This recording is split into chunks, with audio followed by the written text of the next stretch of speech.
Hello there, everybody, and welcome to the Sunfall Cycle.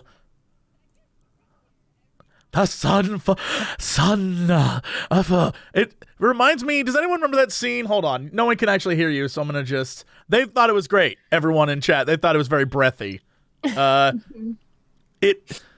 reminds me of that scene in the first... Not the first, well, the Tim Burton Batman movie, where he's like, "You're my number one, the guy." The way he says that line is my favorite line read in the history of line reads. It's so ridiculous, and he's like shaking him. "My number one, the guy." That's how I want to just speak like that from now on. I want everyone to be like, "What's he gonna say? That. What's you should happening?" Talk to everyone like that all the time. That's true. And just shake everyone you talk to. All right. Next time. On the Sunfall Cycle. Right? We can just keep that up. We could just all talk in Batman voices. Oh my God. Welcome to the Sunfall Cycle. Yeah. Nobody's heard about my show till I put on the mask. You merely adopted role playing. I was born in it. Boo. Boo. Well, You're we're trash back. that RP's for money. It's not who you are, it's what you roll that defines you. Yes. Oh, that's a Sounded breathy lot line like, too. What's his name? Michael Keaton? That sounded like Michael Keaton Batman. That's a breathy line too. It's not who you are. Oh my God, all of Batman's just deep Yeah. breaths. It's all Oh. I don't know what They did, happened like before the camera second started Nolan rolling? movie. Yeah. Like- they just like stood off camera and they're like, and then they're like, Ah. no. I don't know what happened to Bale like halfway through that trilogy where he was like, "I gotta talk like this." Yes. Like, And he totally broke up his lines too. He was like, "Hello, my name is Batman, and I want to know what you're doing out here tonight."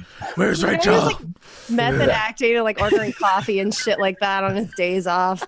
So what kind of bands are you into?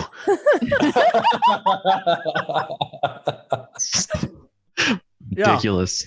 Did y'all see the teaser trailer for Detective Pikachu about Ryan Reynolds' Yes. method acting as Pikachu? I did. Yes. I did. Hilarious. It was great. So good. If you haven't seen it, you need to go watch it because it's amazing. Detective Pikachu's gonna rule. If there's Quote anything me on that. If there's anything acting related that we should focus on, it should be Uma Thurman as Poison Ivy.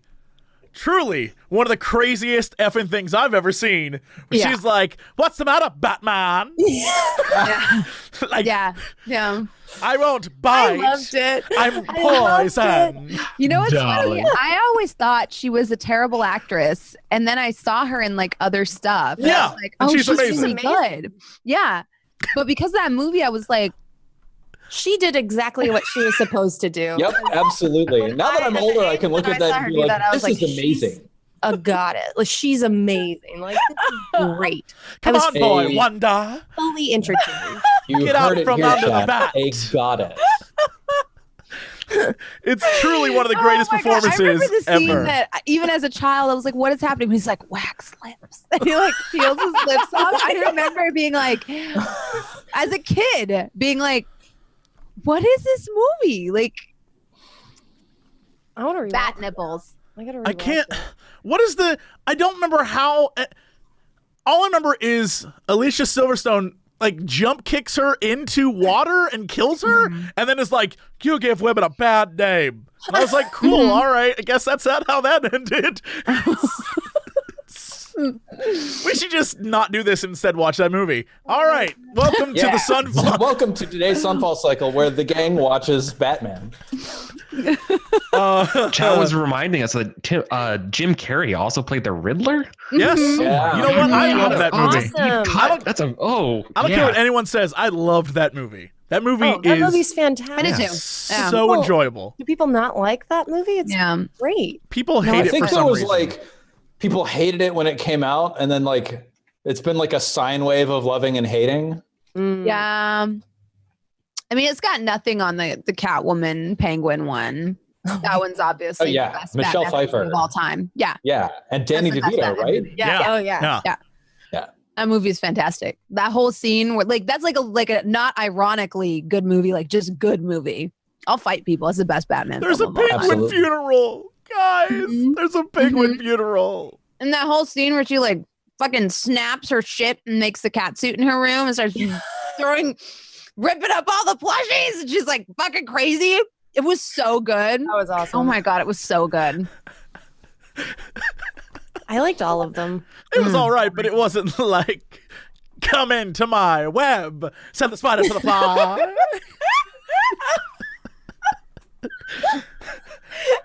God, I just need to You're never going to be cosplay. able to watch it without thinking of that now. Remember when Tommy Lee Jones was Two-Face?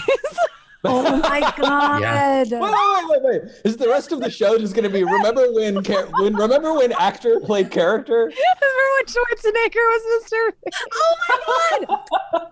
Hold on, That hold was on. really good. Remember when Drew Barrymore was just one of the background women in Two-Face's hideout? She was the good one, and then I can't remember the other actress' name. She was the evil one. They were the two women that were like, fucking Tommy Lee Jones? Question? Yeah. They had no Each role in half the of him movie. needs to date a different person, obviously. Yeah.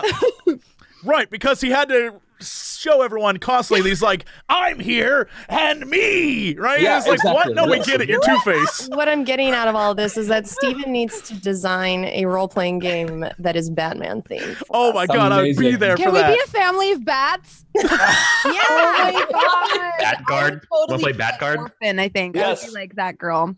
I'll run Batguard. That'd be so good. Into A the Batalips Batterverse. world. I'm ready. Incredible. What kind of All right. bat would you be, Jesse? What kind of bat would I be? Yeah, like which one would you take after the most, do you think? Poison. True. Definitely yes. I don't know what kind of bat that Bird is, but bat. a poisonous bat, The poison darling. bat.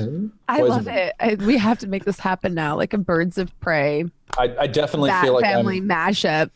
I'm Oracle over here.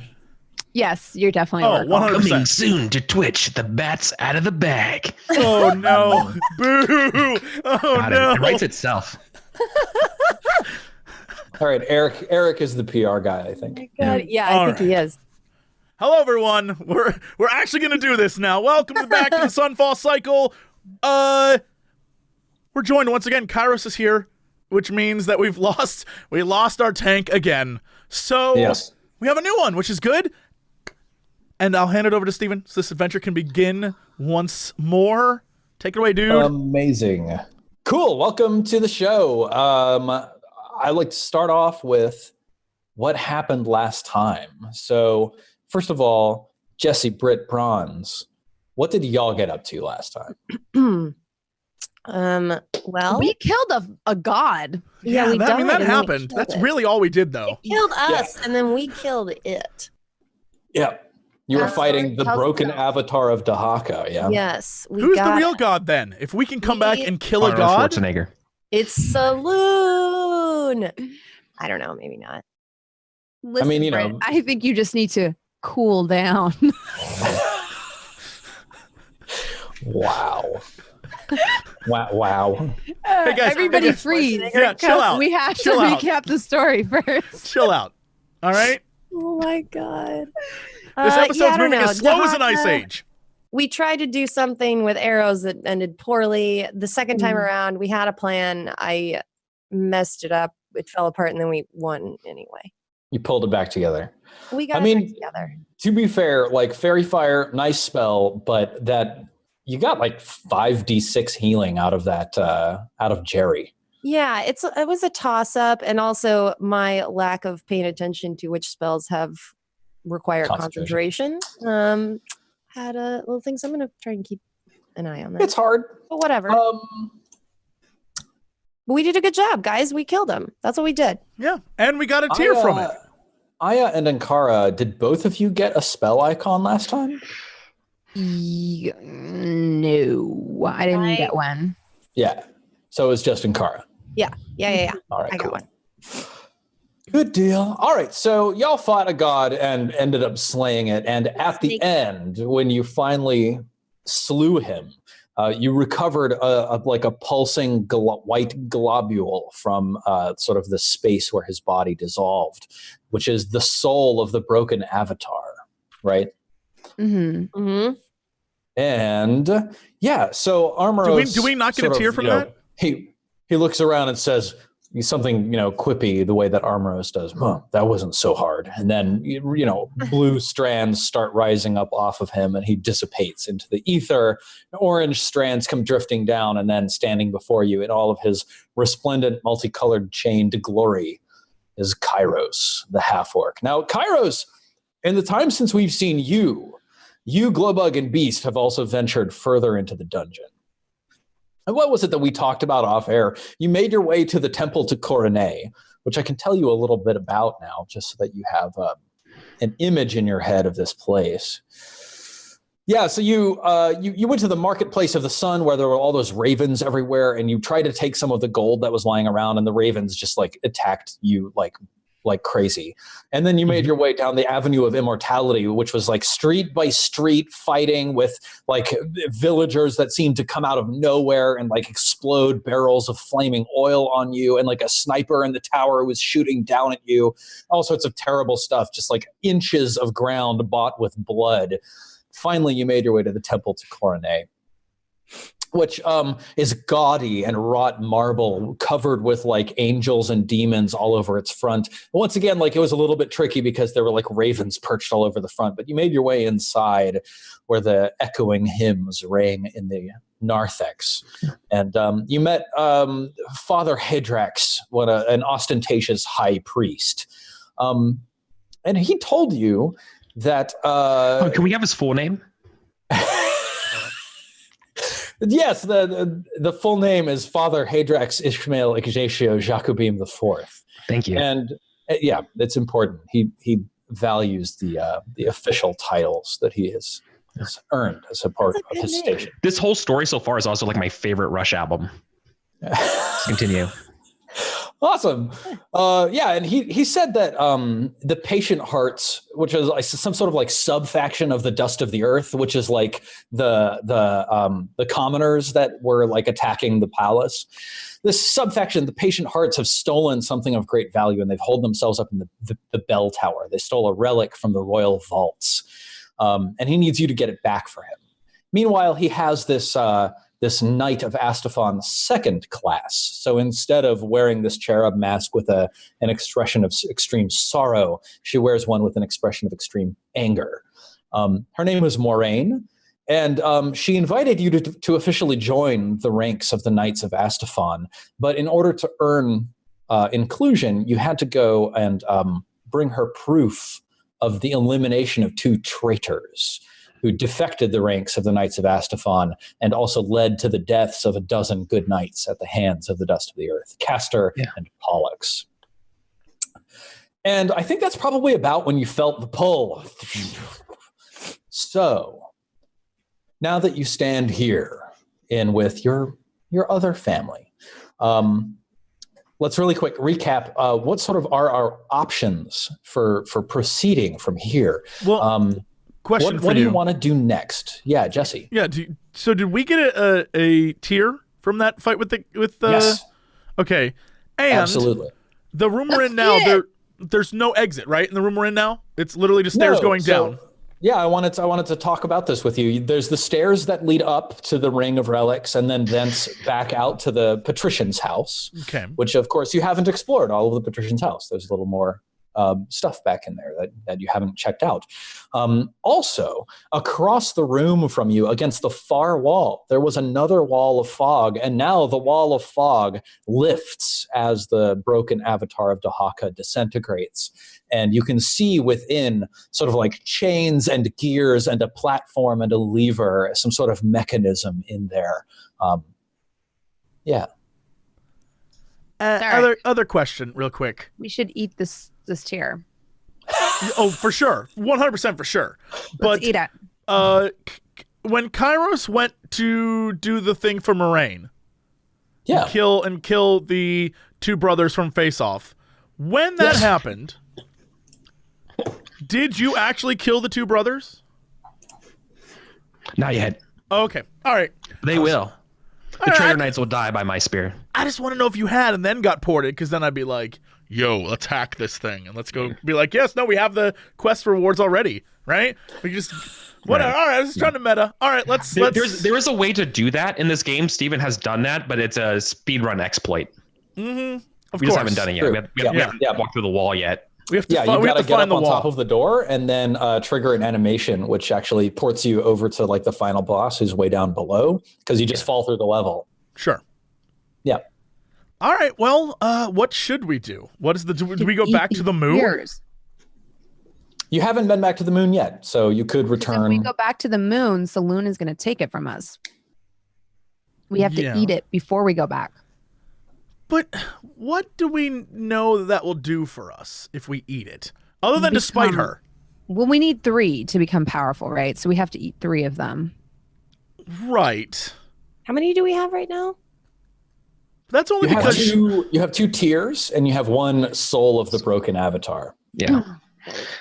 And I think last session, you all were thinking that the soul of the broken avatar can be forged into a magical weapon or like imbued into a weapon. Right. Yeah, probably. Well, that reminds us then we need to get someone who can activate the forge on the moon. Yes. So Which maybe we need to go a to the goal forge today here. could Yeah.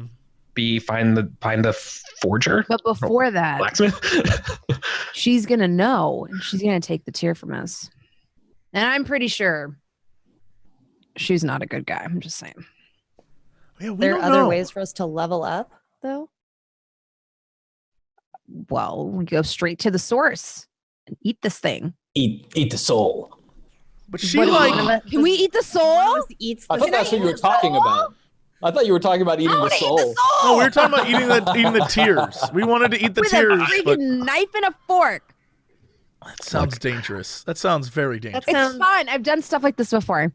Look, I know I'm just a private contractor of this group, but that's not. I don't know if we should trust Aya with eating a soul. I don't think eating souls is. I mean, Guys, listen. I know you're scared, but if I turn into a giant flesh monster with 400 arms, I will still be your friend, and You I will say kill that all now. of your enemies for you. I don't know Call that that I a believe win? that. I'll go eat Saloon, and Nope. then we can start leveling up without her. Because I'm pretty sure she's evil. Agreed. Pretty sure she's draining Yeah, power but- from the hated sun. this soul at all. This is We didn't do any like official, right? Kairos is very confused or perplexed. Can I, like, ambivalent lick about the that. soul? Hi, To Kairos. see We're what it tastes planning to like? eat these. Like, just lick it, just to see what it tastes like. Look, Yeah, it feels cool on your tongue, but it's basically just mist. So it's kind of like sticking your refreshing. tongue into like a cloud. I'm going to say that. It's refreshing. Aya, don't you serve an evil god? Yeah, but then now I won't have to. Because I'll be an evil god. Who? You feel like a twinge of pain in the back of your head. Like a little bit of like a Mom! headache. Like someone flicked your ear, but in your brain. I should eat this all. Can you? It's a cloud. Can you eat clouds? It's going to make you gassy. Then we have to Put it in deal my with pipe that. and smoke it. You're going to I don't know if smoke. Smoking You're go- the soul is. Just Wanna say, vape just a say soul? no. Just say no, Aya. It's fine. You don't need Vaping to. the Soul is my favorite Imagine Dragon song. Vaping the soul. Let's do it. Yeah, I was feeling a little bit ambivalent since you serve a power that is probably pretty bad. To tell us that we shouldn't serve another bad power, but then again, it might be one of those it takes a thief situations. What does everyone else think? Frankly, I say she does it for science purposes. Right? I just want to know what happens. I do too. And if you die, we get to go back to Saloon anyway. So Right, it'll be win-win. fine. Eat it. All right. I don't know. Eat it. Okay, Vape it. I'm going whatever. to eat it. Okay, awesome. So describe for me, like, so Jeff's you've gonna got be this. so mad when he gets back. You've got this like just turned head-sized lump of like soft gelatinous white like cloud goo, Mhm. and like, do you like bring out a set of utensils? Yeah, Like, I I'll take out eat a it. spoon and I poke it. Like, is it like Jello? Is it like pudding? Can I? yeah. It's sort of it's a Oh, little bit like there's a bit of give. Let's to share it. it. Do you want some too, Ankara? It's a Let's eat this We all. If it's like smoke, we could like Let's fucking do it. we could I Hot Lady in the we Tramp. can fashion a the hookah soul. and like hookah it. Yeah. A soul hookah. Yeah, in the me and Akara are gonna hookah the soul. I'm good at fashioning things out of things. I'm good at fashioning things out of things. Yeah. Yeah. Do either of you have a hookah in your equipment list? We can make one. Hold on, let me look. Don't challenge me, Yeah, Steven, here. 'cause I will. I am incredibly resourceful. I can smoke out anything. Don't even worry. I have a healing crystal. That's right. Yeah, you've got healing crystals. Armoros had one as well. So like as soon as you go back to the moon, those healing crystals that you bought do go away. Dang it. Yeah, as well as your ability to cast guiding bolt. That's the one that you bought. Damn. So Bronze, do you just dig in and like pull a piece off and just like straight in? Yeah, sure. Okay, awesome. So like the others of you are sort of like looking at each other, trying to figure out what to do. Oh, I'm writing this all down in the notebook. She's actually going to go through with it. You just like pluck off a piece and pop it in your mouth. It's like cotton candy. Bronze, roll a wisdom saving throw for me, please. Oh, no. Steven has to open up the Metamorphica. I'm not wise. Am I still eating this? Intelligent. Yeah, you're in this with me. Oh, are you? Yeah, I had are you and Kara together. Okay, yeah. Roll a wisdom saving throw, in Kara. Wow. I am drawing all of this, writing down Oh my notes. god, we're idiots and we shouldn't have eaten the soul. Well, the DC was a 23, so both of you take 59 damage. Oh my god! This is lava, isn't So it? yeah, like both of you like put this in your mouth, and like there's like a moment where you're like, oh, it's like mint and pop rocks. What and happens like, to us when we die? Some Raiders of the Lost Ark shit. you've got like you can feel the pop rocks on your brain, and you're like you're seeing the shapes of the prime geometries of the universe, and then You are not doing a good job of convincing us to not do this again, because this is like the best trip ever. Your bodies are like sinking down to the floor, and your eyes are like beaming lasers out of them, and like We're holding flowing out hands. of your mouth. Yeah. So you two collapse. Wait, hold on. Do they melt? I've seen something like this before. They don't melt into like a pile of goo. They like, beams come out of their eyes and smoke comes out of their mouth, and they've collapsed and their bodies are lying there. Now, because it's the Sunfall Cycle, you can spend a 10-minute action to revive them. Sarek like looks over at Kairos and is just like, holy shit! His notebook once was kind of an illustration of what was going on, is now just like panicked scribbles of like laser beams and weird stuff, and is just, what happened? WTF written under Yeah, it. just utter horror. Yeah. A note has been added. Waze and Kara has died.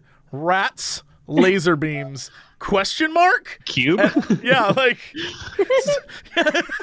still cute? Question mark? Yeah, it's all written down in Cube, there. but I like that. That's also there Yeah. too. The gelatinous cubes. Yeah, I like all these. But I think both of those are there. Yeah. Yeah. All right. Well, We pick them up, and while we're reviving them, I tell you a little bit of a vague story about a house in Rashomon involving something like this. Uh-huh. And that story goes? Wizard shit, man. Wizard shit. # wizard shit. As I sit there recollecting myself, I'm gonna look over at Ankara and be like, that was amazing. Let's do it again. So both of I you beheld the cosmos. both of you here, you both have 1 hit point because you've been resurrected back with 1 hit point. sure. And both of you have earned 1 level of exhaustion. Which Is bad. Well, It's bad news bears. It's not super bad. 1 level is not super bad, but There's no way to recover it without a long rest, though, correct. until you get greater restoration. Yes. I think Ankara level, needs that anyway, though, because all her spells are gone. yeah. level 1 is maybe- disadvantage on ability checks. All right. For the record, yeah, but there's no long rest here unless we go back to the moon. Correct. Mm-hmm. So disadvantage on ability checks is literally everything that's not an attack or saving throw. It's every skill, including initiative. Like everything is disadvantage. It's real bad. Okay. But they Except got to see the cosmos. Both of you still have beautiful visions of the infinite geometry spiraling into forever. Worth it. The Tool album cover. Yeah, That totally. was amazing. I feel like I understand the universe more now. Yeah, It the so good. It's Yeah? the just album's name mint is ice Avatar. cream. This is the only story I'm ever going to tell now when we have to tell stories. I'm going to be like, one time I ate a soul. It tastes time I ate like the soul of a color The soul of a blue. god. I ate the soul of a god, guys. Hold on. I'm telling you, plenty of wizards have eaten the souls of other creatures, but very few have ever tried to eat a god before. What kind of wisdom did you gain? What was bestowed upon you? Oh, actually, okay, hang on. I've endlessly bonded with Aya, though. We are now, I feel, literally God soul bond. I actually feel like it's valid for you all to have gained some wisdom from this. So let me see. Like, Yeah. Or I mean, I feel like wisdom. I feel like Aya did not gain any wisdom with that 4 wisdom save. And Kara with the 11 wisdom save, actually, I think and Kara, your mind goes like spinning through the universe and you see like the sacred geometry of the world. And then like you sort of like smash your way through different like mirror vignettes of the summoning of the avatar of Dahaka. And you just like see this again and again, the priesthood of Dahaka gathering and like spilling blood on the floor and like casting huge pentagrams and like scribing runes on these massive stone blocks and like working arcane rituals to alter the flow of magic in the atmosphere above the like in the chamber's ceiling above like where the glass is in the ring above, like in order to focus magical energies down to this point. You come away from this experience, Ankara, with a strong impression that the priesthood of Dahaka has been working on some sort of great and powerful spell. And perhaps not necessarily with the sole intention of summoning the avatar. That may have just been a small piece of the spell they were working. And like they're still actively working on that. Well, so like you were seeing visions of like mirror universe priesthoods of Dahaka, but you sort of come away with it like with this understanding that like whatever was being done was some sort of like massive undertaking that many, many people were involved with, even more than just we're here. Like the materials, the knowledge, the supply needed to pull off what was happening expanded beyond this small group. So this is only a small portion of what can potentially happen or may be happening Right. outside of our awareness. I guess I'll share that with the group. Like this is... We haven't seen anything yet. Yeah. This is small. It's a huge ritual then. Yeah, it's enormous. I saw it. I saw so many versions of it. And it's so much bigger than what we know. Are they Makes me occurring? wonder if they're trying to help the sun or if they're trying to kill it. Did I get any? Depends on Dahaka. Yeah, you didn't see the purpose of the ritual, only that there was massive effort being expended. Massive effort, lots of blood, very creepy. What do we know about Dahaka? There's a fang. I mean, there's the weird centipede monster thing we all slew. But what is Dahaka? Maybe I said it to Aya, right? Like, maybe, right? Yeah. Aya, why don't you give me a religion test? Okay. With disadvantage, of course. Oh, shit! Suck on that, Steven. I might be tired and high, but Wow. all that damn. gave me was a taste of the munchie. Know your religion. Through the hazy soul smoke comes truth of the universe. Yeah, totally. So, Azi Dahaka is the demon prince of storms and wastes, and he's a recent rise in the pantheon. Once like after the day of Sunfall, people started turning away from Coronet and finding their own local cults to like worship in the ways that were the most comforting to them, or find like small esoteric gods of the wilderness in order to worship or like derive power from. One of the ones that rose to extreme prominence was a god from the deserts named Azidahaka, the demon prince of storms and wastes. He tends to take this shape of a giant serpent. So like there's been lots of like fang and serpent and poison imagery going on. Yeah. And I think that's what you know about him as a god. Yeah. Like it's hard for you to say. Is he benevolent? Storm desert demon. It's kind of hard to say, right? Because like he's self-serving, but he's a snake god. Mm-hmm. And it's easy to sort of like connect from there. Like snakes are cold-blooded animals. They're like sunning themselves. They like the sun. Maybe he doesn't hate the sun. You said he rose to prominence after the Sunfall. Yeah. So before Sunfall that was he a very minor, like, deity, and now he's kind of a big deal? Exactly. Yeah. But it's a foolish errand to speculate on the morality of gods. But could it not be of such things? Could it not be that as a god of the desert and or like needy of the sun, the reason why he would rise to prominence is because people were like, yo, maybe he can help us get the sun back? Yeah, absolutely. I think. Yeah, I mean, that seems like a very God thing to do, which is like they're not getting enough attention, so they purposefully like ruin something in order absolutely to come back to them. I think y'all all still have the book of prayers from the patrician that even reads, Dahaka, in our hour of need, we reach out for your embrace. Yeah. Our hour of need, like whatever's going on now. As the godhead of the world diminishes, so shall another ascend. Sure, cool. And the chosen people of Dahaka shall make a home within the storm. Okay, makes sense. The egg of creation cools. Like sun is dying, egg of creation is cooling, and all earth seeks your warmth, for the fire in the blood is as the fire of the sun. That starts to get a little bit weird there. You're not entirely sure what it's saying. As endless night swallows the day, great Dahaka swallow me. So some of that seems fairly obvious, like directly referential to what's going on. I got it. I've got it. So it's a doomsday cult, and they're probably doing some kind of ritual to create some sort of Noah's Ark to carry them through the dark days ahead. Except the Noah's Ark is inside of his serpent body. Yeah. Sounds plausible. Yeah, and I'm also just, I don't know. Sounds pretty gaslighty to me. I've seen wizards escape battlefields on comets. This is fine. This is like a classic gaslighting situation. Totally. Don't worry, just let me swallow you and you'll be fine. Mm-hmm. Well, yeah, and then like also, yeah, like if Dahaka had something to do with the sun actually going out, and there is control there. Yes. Motivate. The sun coming back would rob Dahaka of his power, of his position. It's good for him for the sun to be out. Mm-hmm. It's true. Do you think he's working with Saloon? Because doesn't Saloon benefit from this? I'm not gonna lie, the idea of those two working. No, guys. There can only be, I think.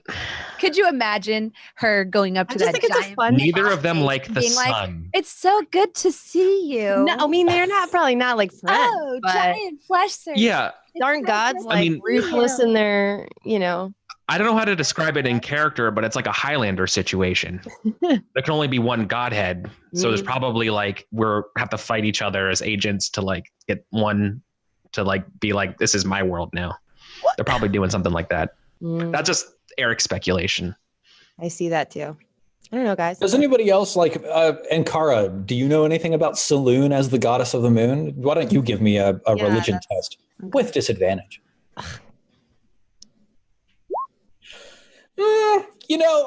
Ankara, I think in response to the question of like Saloon being against Dahaka or being allied with Dahaka, being against the sun, I think the only thing that comes to your mind, especially as a wood elf, as a druid, is like the moon literally only shines because it's reflecting the sun's light. Right.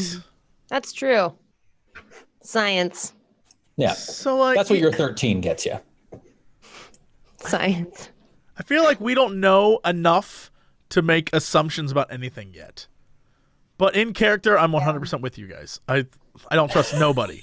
But Jesse is saying that, I don't know that we can say anything about Saloon, even though she's definitely hiding something. We can't say anything about any of these gods because we don't know the games they play, for we are but mere mortals. So we don't even have a clue what they're up to. And one of the things we do need is we need to keep, even though I want to test out the same eating with the tiers, I feel like you should eat the god. It was really good. we don't know how to level. Like Saloon, we give her the tiers, and then she imbues us with sun juice or something, and that's how we level. So we don't level even using the tiers. Anything directly negative to us yet. No. So Or even remotely negative. yeah, I don't think we need to be going hard against her. She's still leveling us up and giving us I'm not saying we should kill her. I'm just saying, I think we should if that weird snake demon tasted like that, imagine what Saloon's soul tastes like. It's gotta taste like cotton candy and sprinkles. I need to eat that soul. Oh man, I'm jonesing. This is now an intervention. Yeah, hold on. Whoa. Got any more of them souls? This is gonna taste like cotton candy. We can't keep eating souls and just going on cosmic adventures and dying. Her hair smells like honey. Her soul's probably so good. If you keep Tastes like cotton souls, candy. you're not even gonna be able to enjoy the experience. I'm only with you all for a short time. Can we do something other than just speculate on the taste of soul? Hold on, Kairos. This is very important. Because look, I've had enough of theological speculative discussions with Glowbug recently. Can we do something? Nobody even knows who Glowbug is. Kairos and Armoros play a very important similar role in the party. Yeah. Just play the game. Aya, before you go and eat our benefactor god, remember this. Without her, we don't come back. So if you're going to eat her, save her for last. She's like a fine dessert. That's smart. And then we'll come back. I think you should also partake in the Saloon soul. Just FYI. Me? No, I don't. I don't eat pink-haired women. So I just want to ask, Aya and Ankara, you both feel like shit. You have one hit point. Yeah. Do either of you have any hit dice left? I think yeah. We do. Okay, cool. Do you want to take a short rest and recover some hit points? And I'm going to do that right now. 8. Awesome. And Aya, you actually get to benefit from your Ioun Stone. 9. When you do this. Oh yeah. You so can I get roll each advantage. hit dice twice and take the better of the two results. Yep. So let's see. We'll just take that down one. Dang. Good roll. Nice one. Okay. All right. Everyone's healed. Where do we go? What do we do? Yeah. 5. I think we should find the armorer 6. so we can stop eating that and turn it into 21. weapons. What's kicking our ass is that our weapons can't pierce the hides of the magical properties of these creatures. If we can fix that somehow. Okay, I I see. Our ass. We just killed a god and ate him. Yes. I think how much easier it would be. Well, hold on. I see your point, but there's other things in this building to check. Shouldn't we do that as well? Yes, I agree. Let's check everything. Let's do it. All right. Let's check it out. Sarek puts his hand on Kairos' shoulder. He's like, "Welcome back, pal." And they just wander off. Yeah. Isn't there the reliquary? Are we in a reliquary? Is that above? The relics, the ring of relics was above. We took all those. We looted that. Yeah. Now let's go through this door. Yep. Cool. Why don't y'all go position yourself next to that? I mean, are you continuing to that door with the mechanisms behind it? Yes. Yeah. Yeah. Go ahead and position yourselves over here. Am I still a Bearcara? No. I'm not on the map, so You are no longer a Bearcara. I'm just the ephemeral idea of there a character. I am. Sorry, Jerry was on me. You were hiding behind Jerry. Jerry was on top of me. And we're gonna grab a Kairos book. Correct size. You're at max health, Kairos. Yeah. Awesome. Okay, so you get to about here, and then all of a sudden, let's see here. Yeah.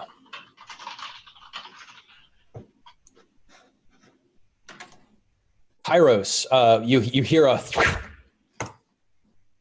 oof, and an arrow. Let's see, what's your armor class, Kairos? 17. 17. An arrow whips into your shoulder, a small bolt as from a hand crossbow.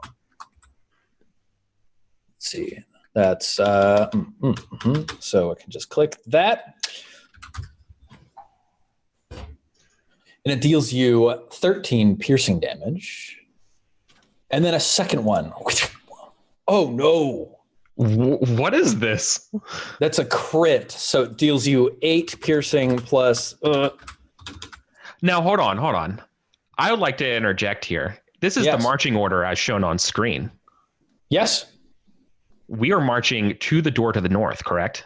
Indeed. These attacks are coming from behind you. Damn it. I was going to ask for cover. Indeed. Fair enough. Okay. So these are like in his ass cheeks. Yes. Yep. There's right one in each cheek. Right in the tuchus. Yep. Right in the tuchus. Oh, I'm out. I'm down to 1 HP. My half-orc endurance turns on. Guys. I'm like, damn it. Awesome. Would all of you roll for initiative, and then please? just got murdered. Oh, Okay. fuck. Paul. Okay. Oh, okay. All right.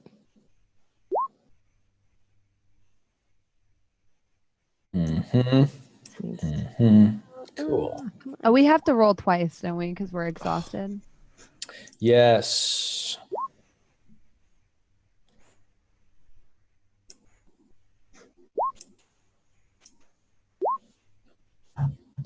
Awesome. So Ankara, you got an 11. Yes. And Aya, you got a 14. Mm-hmm.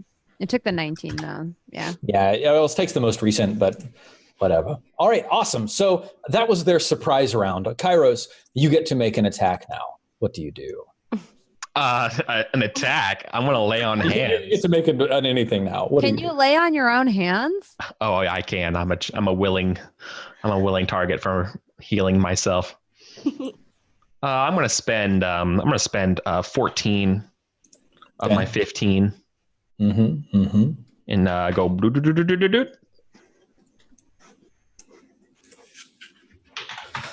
Fantastic. Do you move? Do you do anything else? Now you see these spies that are like crouched around these pillars, aiming at you with hand crossbows. Kairos, this spy number 1. Would you describe for me one like unique visible feature of this spy? Giant mustache. Giant mustache. Spy number 1 has a giant mustache.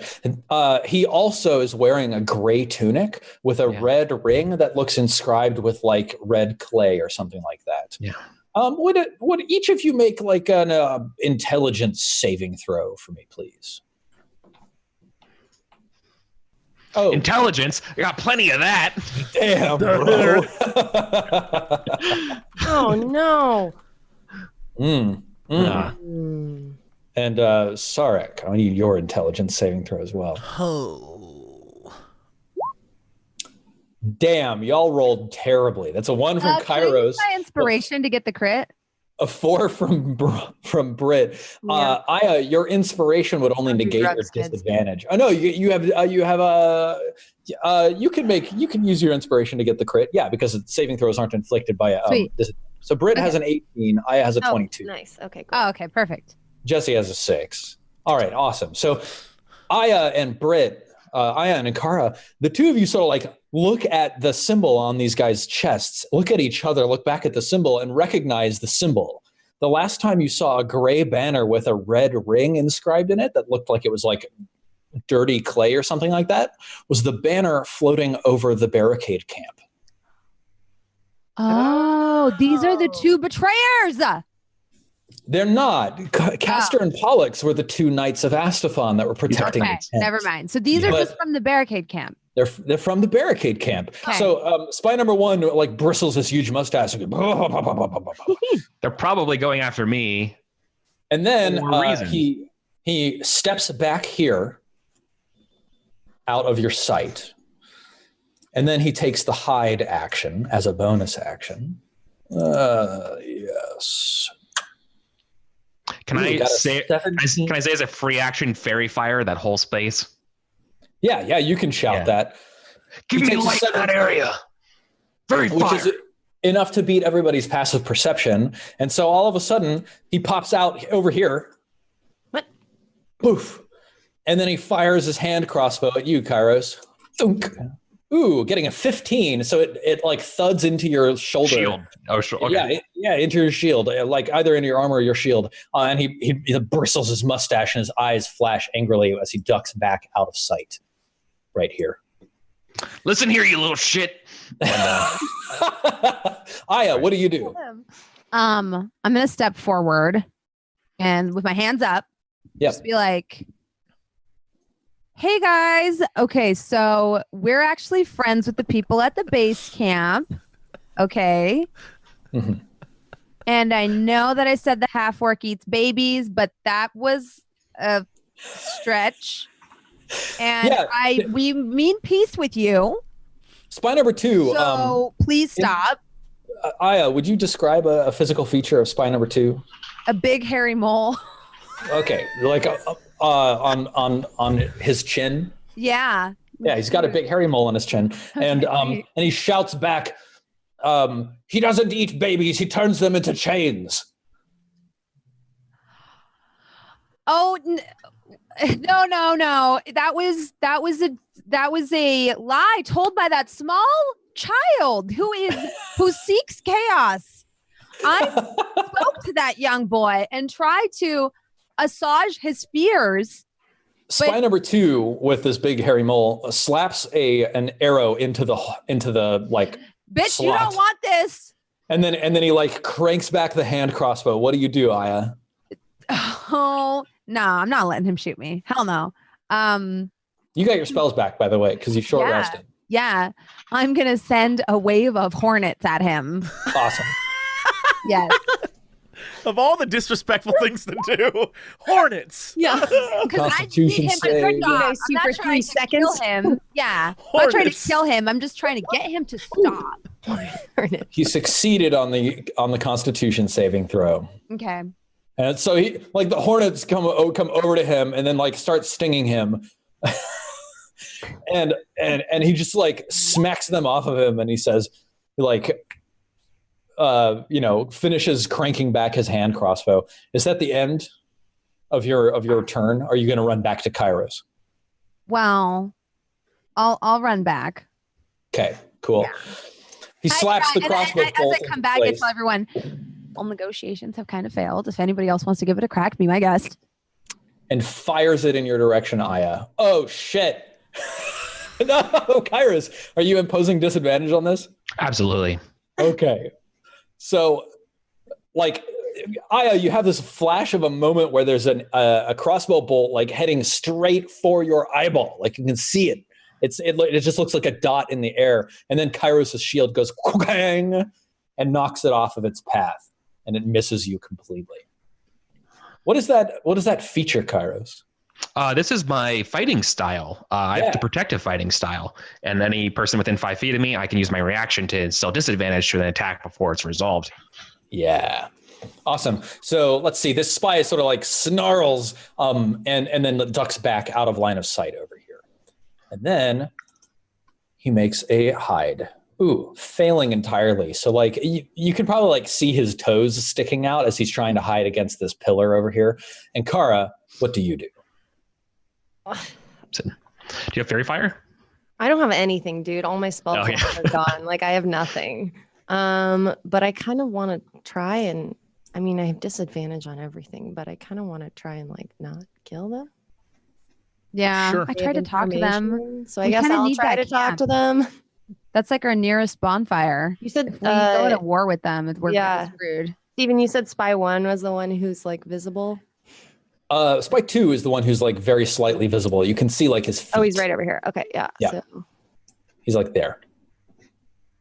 okay, so I'll just walk up to him and say, hello. Like I'll, if he's trying to hide, I'll like touch his toe and I'll be like, Hey. hello. We know you're a group of people and we would love to just chat with you instead of fighting. Is there a reason that you are attacking us? Yeah, he just shouts at you, "The interlopers will be killed." What interlopers? He's clearly referring to you. I mean, why do you think that we are interlopers? Your 6 seconds of conversation have passed. Damn it. Do you want to take any actions now that you're over here? I mean, there's not a lot for me to do except hope that he listens to me. Fair. The only other thing I can do is attack him, and if I'm trying to have a conversation, then attacking doesn't really work. True. So I guess I will hope that my decision to remain calm pays off. Cool. I don't know, guys. I might just die, but it's fine. Jesse, what about you? I mean, are you feeling chill about this? Are you feeling relaxed and? No, I mean, like I'm very much like down to make sure these guys know that we're friends, not foes, because they're just normal people, right? They don't have crazy eyes or like they're just dudes. Yeah. But I'm also not an idiot, and so I can see that dude's foot, right? I want to shoot an arrow at that dude's toe, like that foot. Yeah. So I think probably he's got like 9/10 cover, which means you're at disadvantage to hit, and also he gets +5 to his armor class. Well, I want him to know that I could hit him, though. Yeah, sure. So I'm gonna. Could you? Yeah, I'm gonna fire it off at his foot. Are you? Is this a warning shot? Or are you trying to hit him if you hit him? No, I'm not trying to hit him. I'm just trying to like. Okay, cool. Yo. Well, fortunately, bro, because like just an arrow goes sailing like way wide, like it probably hits the edge of the pillar and then goes flying off, like ricocheting into the brazier here, and then just burns up. See that? I shot it in there on purpose. We can shoot you whenever we want, man. Bank shots. Yeah. Yeah, awesome. Kairos, what's your response to the situation? Well, I was hoping for a fairy fire, but we're going to be out of luck there. So, no strategy. No strategy. So if I ready an action, I use my reaction for that, which defeats the purpose of me leaving my reaction free to save Aya and Sarek. So I'm just going to have to try to just stay where I'm at and chuck a javelin at disadvantage here at spy number 1. Okay. Spy number 1 isn't actually in your line of sight. He's behind this column. That's fair. Spy number 2. Yeah, they have to definitely get cover too. This is just a. Yeah. Spy number 2 is at a +5 to his armor class. Yeah, I'm gonna have to do that. Too bad. Like they're not heavily armored. They're like infiltrators. Yeah. Okay. Well, let's see how it goes. Okay.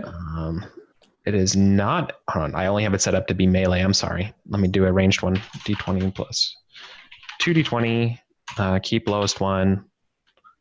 +5. Oh, there's no disadvantage for you. That was for Jesse because it was like he was like trying to hit the foot. It's the range though of the javelin. Oh yeah. Okay. Yep. Got it. 4. Oof. Yeah. Nope. Your javelin sails directly into that brazier, catches on fire, burns up. See, we're very good at targeting. Spy number 1. Let's see. Yeah, probably like y'all know generally where he is now, so his hiding isn't going to work anymore. So he just pops out from the side here and just fires at you, Kairos. Firing a hand crossbow. Jesus, they are shooting hot, dealing you 6 piercing damage. Aya, what do you do? Okay, so do I see him at this point? Yes.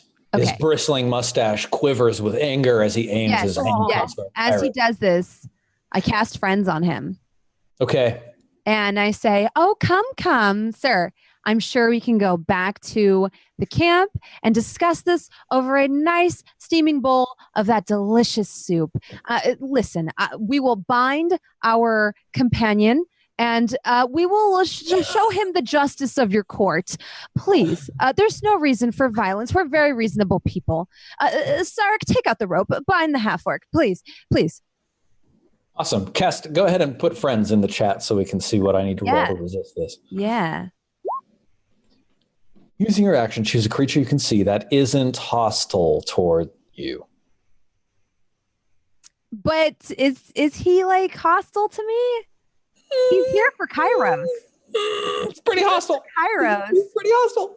Really? He's feeling pretty hostile. But I right didn't now. attack that one. I chose the That's one that I true. didn't attack. You've been very reasonable. I didn't attack this one. That's why I chose this one. Yeah. Because Cool. this one's going exclusively after Kairos. And you can try. Try. It's our only hope. I'm gonna That's the most try. discouraging sentence I ever hear from a DM. I'm gonna try. Sometimes it's like, you can try. Like, it's just, go ahead and do it. Yeah, you like crook your fingers and you like stroke the top of your golden eye of the skull and you say this very convincing phrase and he just looks at you with like fury in his eyes and then he shouts to his companion, "This one's trying to protect the knight!" And then a hand crossbow bolt goes flying in your direction, Aya. This time it sails directly over your head, missing you entirely. And Kara, that spy number 2 with that mole on his chin, he just fired on Aya. What are you going to do?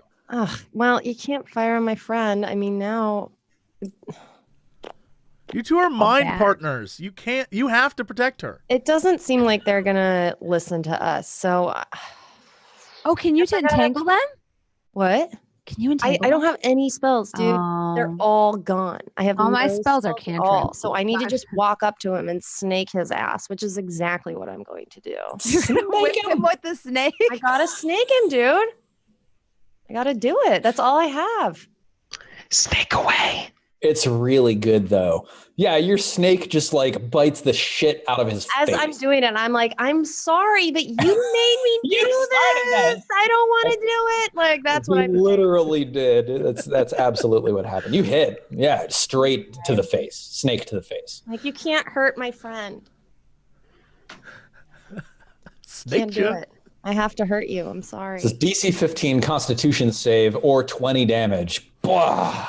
Oh, oh, ah, this spy just like you see like black spread out on the veins of I'm his face. sorry. Like, I'm his veins. sorry. His eyes like sink into his skull, and he goes, "Oh, Tell you. by the gods!" You see like his mole on his chin just like sort of shrivel a little bit. Oh, I didn't want to do this. Sarek, what do you do?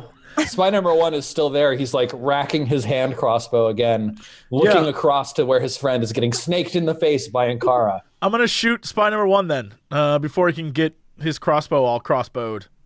Okay.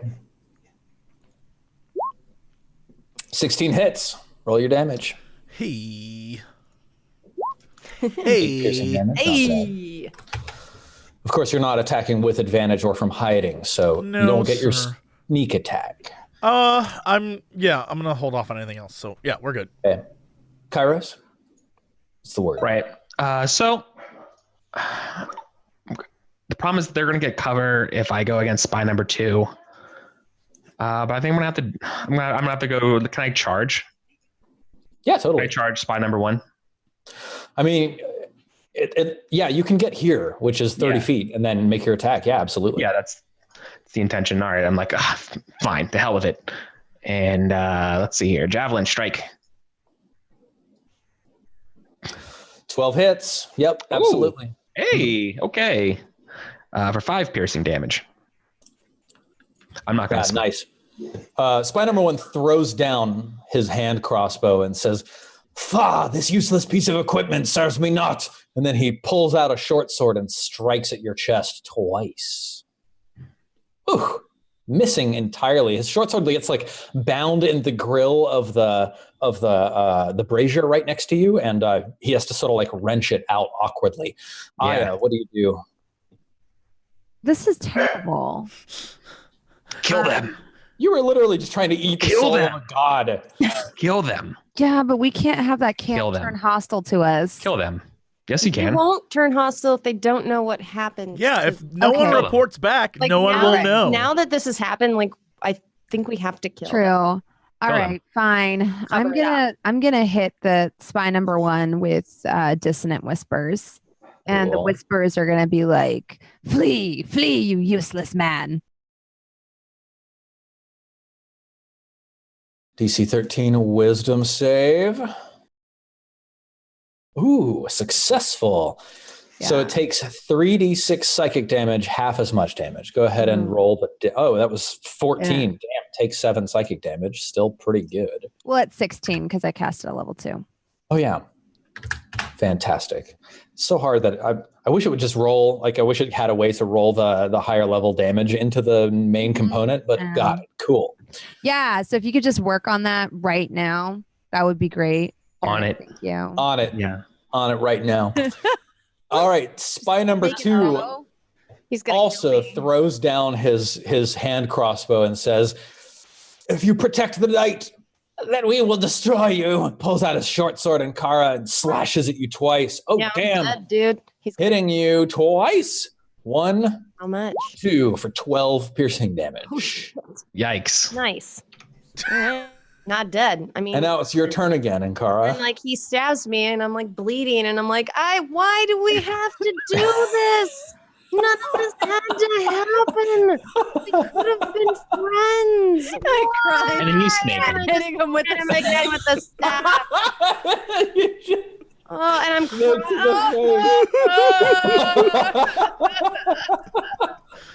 I'm so- He fails. He takes the 10 damage. Oh my god. Got snaked.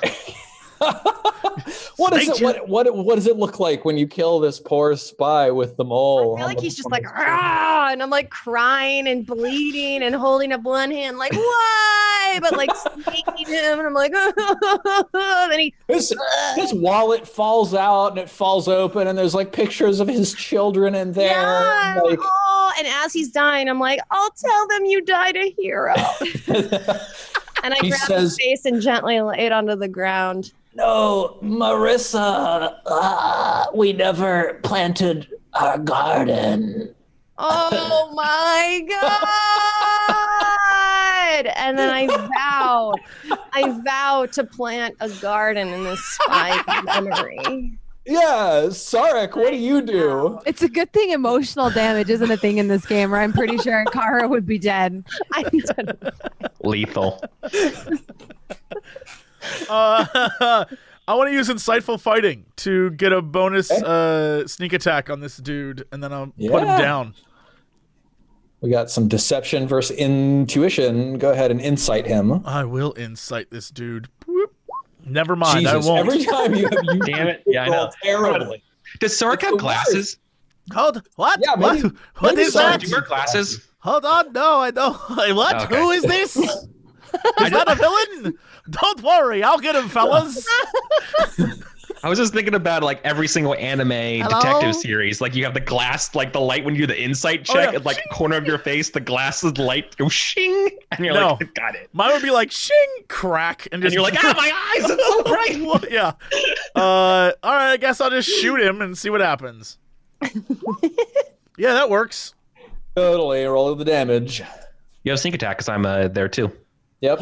I guess So I'll minus Oh, so I didn't even five. need to and roll see what my. happens Okay, is, yeah. like the catchphrase of our game. Plus an additional 10. What does it look like when you kill this spy, Sarek? In the background, you just hear the weeping of Ankara, like holding this guy, and she's like, "I'll never forget you." Oh, It's and like, I'm just. it's like when Boromir dies, right? Like super slow-mo, like violins. Yeah.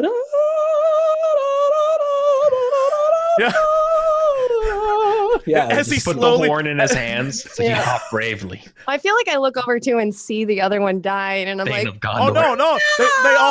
They all look. Everyone's staring at you, Ankara, and you're just holding Slow this guy. motion. And there's beautiful music in the background, and his friend's like wiping a tear, and then an arrow just like hits him right in the face, and he just and like the music cuts, and you just turn, and then everyone just like, oh god. Oh no! This guy just plop in the face and he falls over. And I'm just in the background like, we did it, right, guys? That was good, right? I killed him. Everyone, I killed him. Yeah. no. I pull the crossbow bolts out of my ass and proceed to loot the spy in front of me before kicking over the brazier on the body. Nice. So, Ankara, this guy's build fold did fall out, and there's like actually a piece of paper written. Yeah. In it. Oh yeah, I mean I'm crying, but I'm like picking up his wallet. I'm like,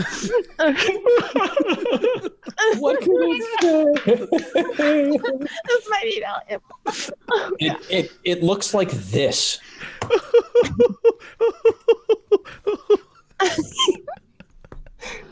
Make sure you take out the knight. The patrician has betrayed us. Whoa.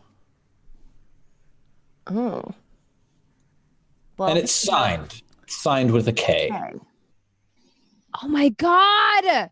And at that town. moment, Kairos, you're like looting the pockets of this spy. By the way, you find 10 gold, Kairos. No The healing spy- potions. No healing potions. The spy opens an eye and he looks at you and he says, "Oh shit, what did I write down? It's really good. It's really good. Wait for it. Wait for it." He says, "Oh, here it comes. Die, interlopers." And then you can see that he's pulled out like a small clay A grenade? spear from his pocket, and he pulls some part of it off. And then, What? Kairos, please make a dexterity saving throw. Do I have cover because I'm next to the Yeah, column? absolutely. Yes. Haha, that means I have advantage. And you dumped Yeah. the thing on him, right? So maybe that helps. Oh, yeah, totally. You roll a 20 on your dexterity saving throw. Slow motion as I dive behind the column. Yeah, you 7. take 7 fire damage from this explosion. Oh, I'm still up. Boof. And like there's like dust and debris flying everywhere and like chunks of rock and smoke. And when the dust clears, Kairos, you've like dove yourself over the side of like a massive hole in the stone floor. And down below, you see like a cool mist rising up out of this hole that's been blown in the floor.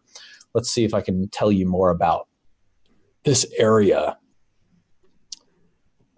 Yeah, you look down in this hole that's appeared. The body is totally gone, either disintegrated or fallen into the depths. Surely it would have been your fate.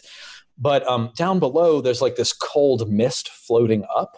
And even here, sort of at the surface of this hole, you can see like skeletons in the walls of the rock, like distorted and twisted and flattened against the surface of the rock, almost as if they've been pressed into the stone, like ancient creatures with fangs and like scythes on their hands, and like some sort of whorled shell creature with tendrils snaking out from an orifice. Some sort of like there are human skeletons here as well, but you see them sort of plastered on the walls of this descent. I call everyone out to come over here. Mm. Right, like, hey, so I'm like, heavy breathing because I just got my ass kicked. I pull out the last crossbow bolt like it's a thorn after going through a bunch of like scrubland. And I'm like, hey, over here, there's something. Looks like a passageway. Before I go over there, I grab the pictures of that guy's family so I can put them in the garden I'm gonna make for him. Amazing. Yeah, I mean, I think after the explosion has died down, I'm already like running over there to make sure he's okay. So. Oh, this shit looks hella creepy. Before we go into the hella creepy area, perhaps we should attempt to, I don't know, rejuvenate our wounds. I'm a fan of that. Yeah, Kairos, what did you do to get the whole freaking encampment on you like that, huh? I just stare at you. Maybe Apparently they think conduct I yourself eat with babies. some decorum. Why do you think they think that I eat babies? It seems I very don't weird. know. I don't know. that cannibalism is outlawed by the Legion. Incidentally, I don't know where a terrible rumor like that would start up. Probably that strange child that follows you around. Incidentally, some of you have healing potions which you can use. That kid's probably racist or something. I don't. I don't know. Can I? I know Jeff had one, and I think Britt had one. I thought I lost mine when we went back. We never went back. Yeah, you haven't been back. Yeah. Oh. Are we resting? Yeah, can I use If you rest, dice? we would take you 10 minutes. Sure, but well, are these the healing potions that go away after a run? Which means didn't the party lose them in the fight against Dahaka after they? No, we bought them after. We bought them after our first loss. Okay. Yeah. They fought him once, went back to the gardens, prepped by buying a bunch of potions. Right. I got my Okay, timelines mixed up. That's I'll use my crystal. Oh, right. Because earlier, Stephen, you said I don't have the crystals, but I still do have them. Yeah. Mhm. Yeah. Okay. So I'll use that to heal myself for 2d4 plus 2. yes. Is it cool if we take a short rest? I definitely need it. Yeah, I I need have to. 2 HP. I didn't heal up last time, so I need to. Cool. Okay, dice. They're Are you just real sure about what number they're going to give you. Cool dice. Thanks. Yeah. +0. Do any of you have rations? Mm, You I can have share one I do rations not. and get an advantage. I do not. I gave them to someone for some stupid reason and never got new ones. Can we give them to the ooze? I don't. Man, I don't want to think Ration about I can that. share with everyone. Goof. Calculus. Right. Goof. Yeah, we goofed on that. Well, and Kara's giving you her ration. Yeah. Yeah. If you use a ration, then you're actually sharing it with everybody. Oh, Yeah. cool. What's then- the roll Cool, on I'll do that? that. You two should share it. Yeah. Ration used. What do I roll for rations? Just roll another You hit can die. One and take the re-roll better of the each two. of the dice you spent and take the higher of the two. So you rolled 1 die, you can roll it again. There you go. You recovered 6 instead of 2 points. Perfect. Did you do anything to your ration, Ankara? What do you mean? Did I do anything to it? Like, I don't know. I imagine you probably spruced up the meal a little bit, Oh, other than like I the mean, whatever. Yeah, like my ration like comes out of like a little lunchbox, and like carrots are carved Yeah. into flowers. Is it like a little bento box? Yeah, it's a Yeah, it's like okay. a little That's right. bento box, and I've made like a tiny version of Sarek out of rice and like give it to him. Yeah. Okay. Awesome. It's so cute. Munch. That's amazing. Look, I ate my head. Oh, there goes my arms. Ooh. Does anyone else want rations? I can't use them for anything. Yeah, I mean, I think you shared it. So like, Okay. Everyone's Kairos, you can actually re-roll like, your hit dice if you want. Okay. Let me see if I can save 1. I do save 1. Oh, nice. Saved a bunch of money. Thank you. there you go. Means I have 1 hit die left. Awesome. So okay, yeah, you've got 2 more ticks on the clock. What do you want to do? Do we go There's upstairs? this new hole delving down. downstairs? You could go upstairs into the patrician's house. You You could go go upstairs into the. We were gonna go through that door, right? I mean, that's what we were trying to do. But Do now we we want have to still 3 go through the door. Yeah. Well, the hole will persist even if we go back to saloon. So True. I say we just keep going down the path we're going because we have to come back here a million more times anyway. So let's just do it. Yeah. Let's do it. Okay. Awesome. Cool. Yeah, you proceed through this doorway, and in here, there's like a small circular chamber, probably 20 feet across. In the center of it, it looks like there's like this contraption suspended over a hole in the floor, and there's a chain that hooks onto this contraption that rises up and up and up and up and up, like into a distance you can't even see. And there's a lever next to this contraption. It's this like wrought iron and wood like platform with like wrought iron railings and like a cage over top of it.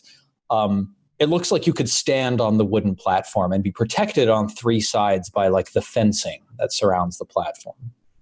I have a question about this place, Stephen. Yeah. So we've seen a little bit of the structure of the city. We've seen a little bit of Astafon's sort of technological genius. Does this look like it's in the same style? Does this look older, like more ancient? Or does this look like another part of like Astafon's stylistic, machination of things? It's not out of it's not dramatically different, but it's definitely like a simpler style. It's Okay. not like gold and bronze and like Yeah. I get a weird like dark, mysterious Art Deco vibe from Astafon. Yeah. And okay. Totally. like a weird BioShock thing, but this is different. All right. The main difference is just that, like, instead of using very fancy materials, they've been using just iron and planks of wood. Yeah. Okay. Polished mahogany or whatever. Up or down? Down. That's one vote. I mean, all right, let's go. Let's go down. Down is okay. Yeah. I mean, unless there might be wyverns. I joke. Okay, let's go down. No, that's fine. It's fine. We've already killed one. Does this elevator go down too, Steven? Or does it just go up?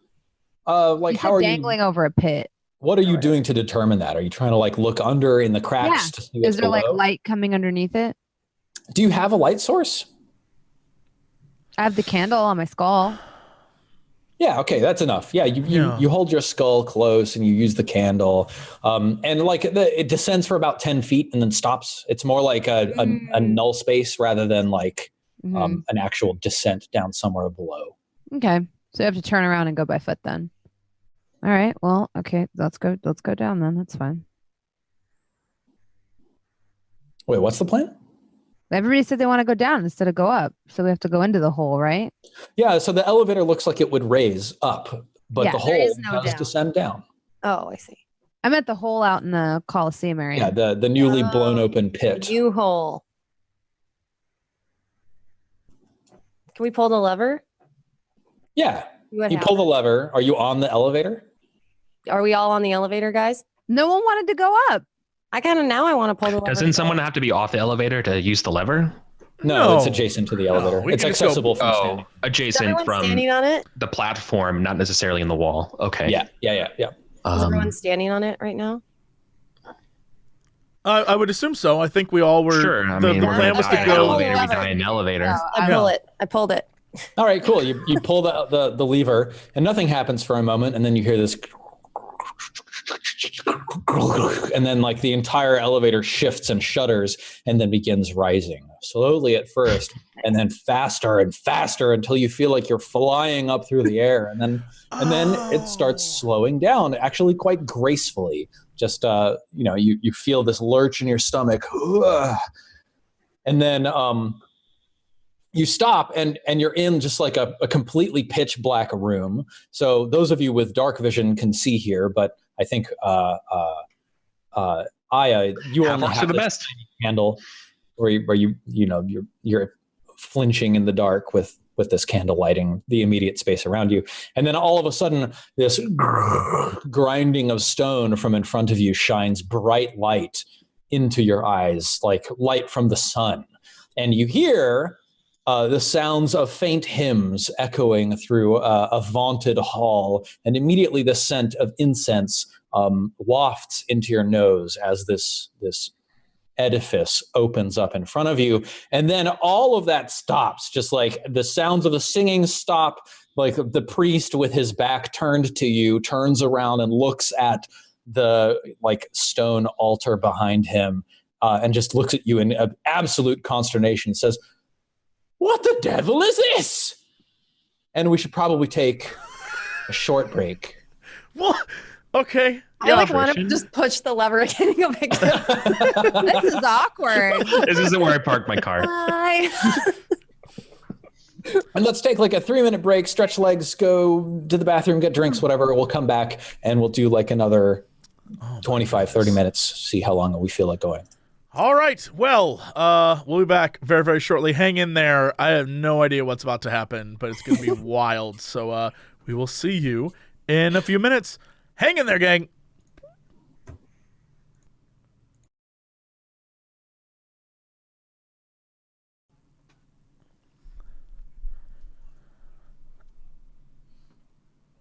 Hello, everybody. Welcome back to the Sunfall Cycle. The Sunfall Cycle. All right, let's jump back into this.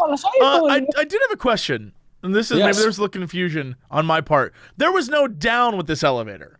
Correct. No. So I looked under it and found that the space below it was just like a 10-foot buffer space. There was no like down. I was just I was looking forward to going down, and everyone's just like, all right, let's go up. I was like, what?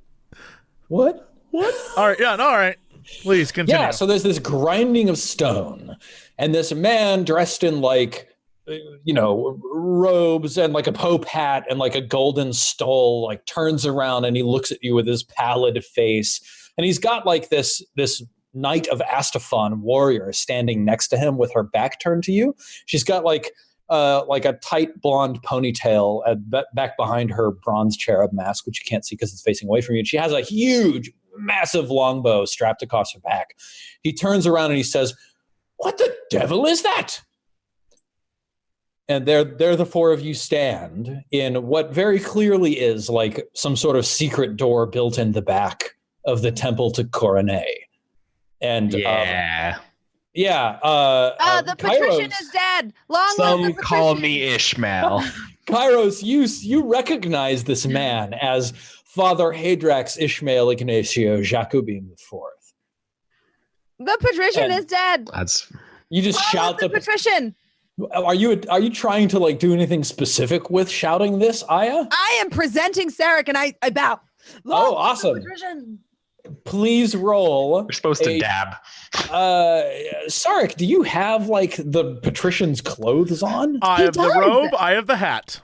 Awesome. And the scepter. Yeah. And the scepter. You're right. I have all three pieces. He has everything. Aya, please roll a deception roll with advantage. Okay. Good luck. Actually, wait. You're rolling with normal because you feel like shit because you died. Yes, this is true. But you don't have disadvantage. Holy shit! Just advantage. The 21. It's just normal. 21.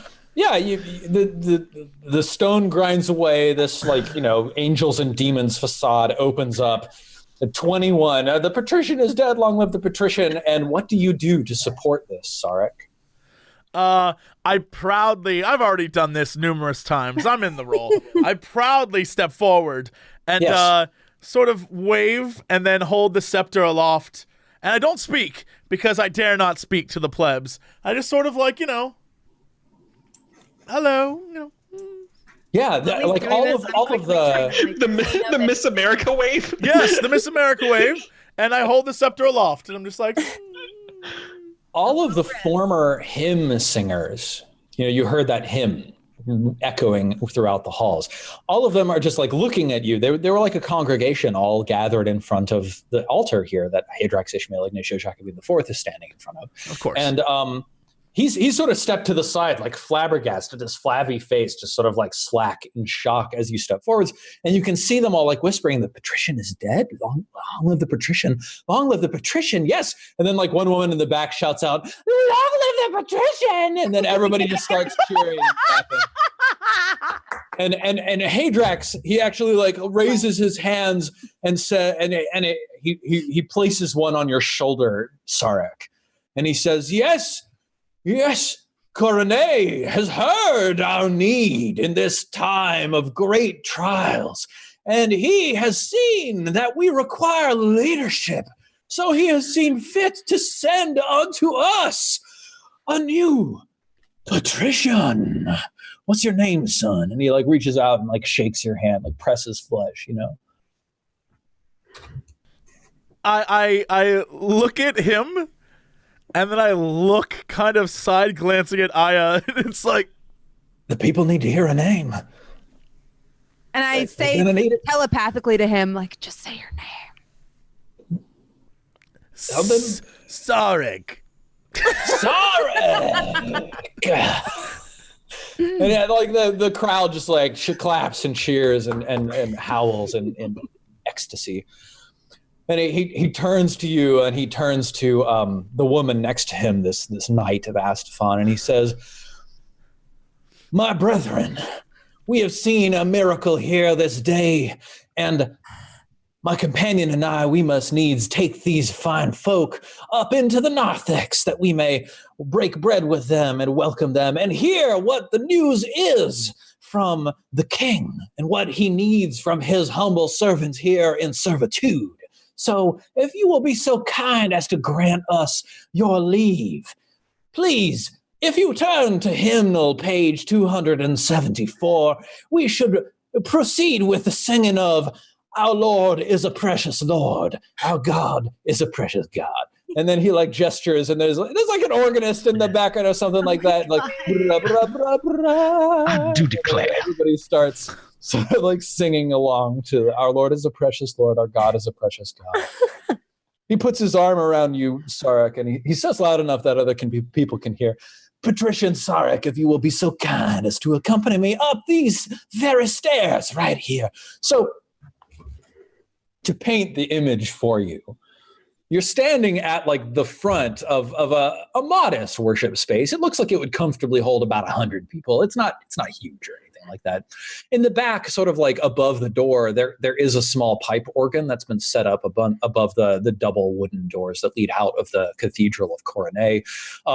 There's this altar that the patrician is standing behind that you have all stepped out sort of behind as well. And then behind the altar, there was this facade, like a stone facade of like angels and demons and like holy imagery and whatever. And it's actually like swung open and revealed this elevator, which like apparently nobody knew was there. On either side of the facade, there are actual like curved stairways leading up to like the choir loft area, and that's where the Father Hadrax Ishmael Ignatio Jacobin IV is leading you with his knight. Sort of, she waits, gesturing the four of you ahead of her to follow the priest up the stairs. Is it reasonable to assume that I've seen the look of recognition in Kairos's face? Kairos, do you make it obvious that you've seen these people before?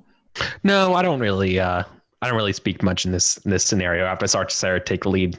Mm-hmm. I roll an insight check. You're going to need to roll like a 19 to like see the flicker of recognition. Yeah. Yeah, it's not going to happen. Yeah. Like,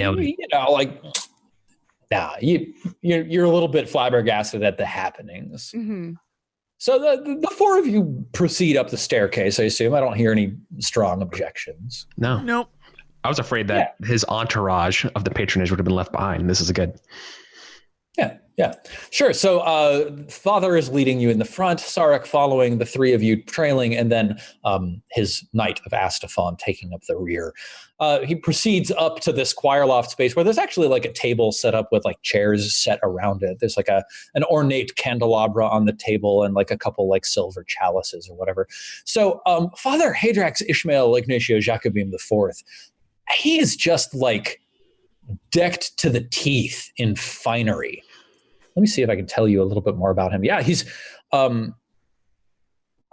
resplendent in white robes and gold jewelry. He's got a golden halo crown on his head that's like got like rays of the sun like fanned out around behind his head. So when seen from the front, he looks like he's got a halo.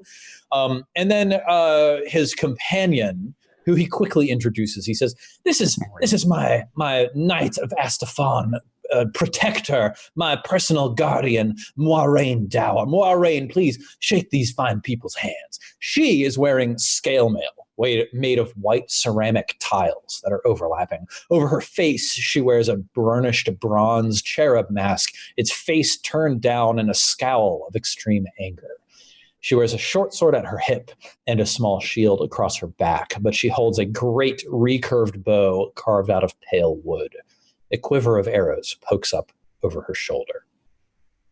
He invites all of you to sit. Moiraine stands sort of like sternly cross-armed behind Father Hadrax, who plops himself down in a chair with a cushion on it and immediately pours himself a goblet of wine. And then sets the jug down and quaffs the goblet, but he doesn't pour you all any. He wipes his mouth and says, "Well, I must confess, you four fine fellas gave me quite a scare coming out from behind me like that right in the heat of my sermon. It was really good timing of y'all, by the way. Really impressive. Now, I'm sorry, but who the fuck are you?" I look over at the others, and I look back at him, and I'm very well aware that he probably assumes that we're not the important people we say we are. But it's very clear. But I put my hands on the table, and I'm just like, Father, we've come bearing a gift, one that should, in theory, allow you to continue running this whole congregation, and should allow us safe passage, I would assume. And I would like... I am mighty pleased to hear that you're going to continue allowing me to run this congregation. But please do continue. Well, you see, and I like reach out to Aya, and I very much would like her to present to him this awesome thing we found to eat. It's a magic glowy orb. And if he ingests it, he too can gain the power that we have and unlock infinite potential. And he can, we're here to help. We're just here to help. Do you produce this, Aya? Yeah. Yeah, totally. Yeah. So you bring out the soul of the broken avatar. Yes. Mm-hmm. It's like glimmering in my hand. Yeah. You like plop it on the table, or are you holding it, or what? No, I'm holding it. Yeah. Would all four of you give me insight checks, please? I rolled the exact same thing twice. Perfect. Yeah. 4. He goes, huh? And then he looks at you and he goes, what is that? And Jesse, Sarek knows. This guy knows. He knows exactly what it is. Sure. His eyes didn't widen. He didn't look in shock. He just looked at it, and then you could see his gears ticking in his head. Like you saw the cutaway of his brain, the gears turning around, ding, a light going on. Sure. And then he looks at you and he goes, what is that? And you can tell that he's pretending he doesn't know what it is in order to get it from you. My friend, the world around us comes to an end. And while you could simply lead the meager few with this item, you could do so much more. All we ask is that you let us pass, and perhaps a trade could be arranged. Well, let me see if I get this straight. You four want to get out of here. You want to go on your merry way. You want to go whereabouts you feel like exploring, wherever you're from, wherever you want to go to. And you want to leave this chunk of goopy cloud stuff with me. And Not all of it. A portion of the goopy cloud stuff with me. And you think that I'm just going to, jump at the chance to, keep some goopy cloud stuff nearby? Yes. Sarek, this is a waste of time. This man's clearly an idiot. Oh, I don't think he's an idiot. He couldn't be an idiot. And I look at him thinks this is gloopy cloud. If he's conned all of these people, there's no way he could possibly be an idiot. I lean forward. You see his back arch just a little bit and respond, "Come, now just you wait a minute. We live in a magical world, a world of powers that you cannot comprehend. It just so happens that I happen to have a direct connection with one of those powers, and for a nominal fee, you too can benefit from a portion of that connection." Sarek takes his scepter and sort of taps it near the white goopy orb, and it's just yes, we've dealt with powers before, and we have no problem severing connections with those. Yeah, his pale, flabby face goes a little paler and flabbier. We don't have much time. Now listen, there's no need to disrupt. There's no need to threaten the status quo. I think we can make a deal. Listen, you let me take that back over there. I'll be right in your line of sight. I just need to do a couple tests. I need to examine it closely while the four of you stay here with my compatriot Moraine. She can talk to you a little bit about your safe passage. Once I have ascertained the true value of this object, then we can talk about cutting a deal. How does that sound? The only way you're examining that is with my close associate, and he points to Aya, right by your side. However, the other three of us will stay here with your friend, and I would love to get to know more about that bow you have. Yeah, her scowling bronze-faced cherub mask scowls a little deeper. Now, to refresh my memory, were we also given the task of tracking down? Not yet, no. Okay. So I wanted to make sure I wasn't metagaming at all. Yeah. So I was like, you're good. This might be a good time to barter for her life too. I want to see if we can get all of her gear. Like, yeah, we'll give you that thing if you give us the scale mail and the cherub mask and the bow. Like, yeah, I'm ready. But she's gonna strip down and give you the clothes. Damn right. Go for it all. That's my plan. I just want to Spartan kick that dude into the crowd. He nods. He nods. He says, "Yeah, by all means, please, join me, please. Let's go take a look." He just, gestures over to. He's got like a set of beakers or something up in the back up here. Like one of them's got like a Bunsen burner or whatever. And he leaves Moiraine with the three of you. She sits down. She pours herself a glass of wine. She picks up the goblet. She hands it to you, Sarek. Yeah, Sark looks at it and gives a little thank you and holds it up to his lips but does not drink. She pours a second goblet, third goblet, fourth goblet, passes them around, like lifts her goblet and cheers, and then like takes a drink. Yeah, Sark still doesn't drink, but he does the whole like, I'm drinking. Yeah, totally. Yeah. She looks around at you. She says, she fixes you with a stare. Sarek, she says, "You look like a smart fellow. We could have used a mind like yours in the war. How would you like to be officially inducted into the Knights of Astafon?" Sarek laughs, and he was like, "I would love to be in your knighthood, is it?" Yeah, I think you understand my meaning. And becoming a knight, I get what exactly? Well, for one thing, you'd have a position under me. Secondarily, I could make sure we upgrade your gear. Jesse, euphemism. Sarek leans heavily in, and he's like, "I would enjoy that, fake sip." Get under there. Yeah. Yeah, she nods. She It says, says telepathically. We like telepathic thumbs up each other. Yeah. You see, like, you caught this, but and you think like maybe it's just your interpretation, but you actually see like an eyebrow cock behind the mask, and she says, "Well, if you like being ridden hard and performing, then I think you'd be a good fit." Sarek looks at his two companions that are with him and is like, "Oh, I do." And looks back at her like, yeah. When he says that, I'm just like, it seems like usually you run away from things that are hard. This is between me and the lady. She nods. She says, So happy Jeff is in here. So happy because Armrose would ruin this. He would be like, "What does she mean? I don't understand." Does she intend to clam you? My brother once said that a woman begged him one. Like that.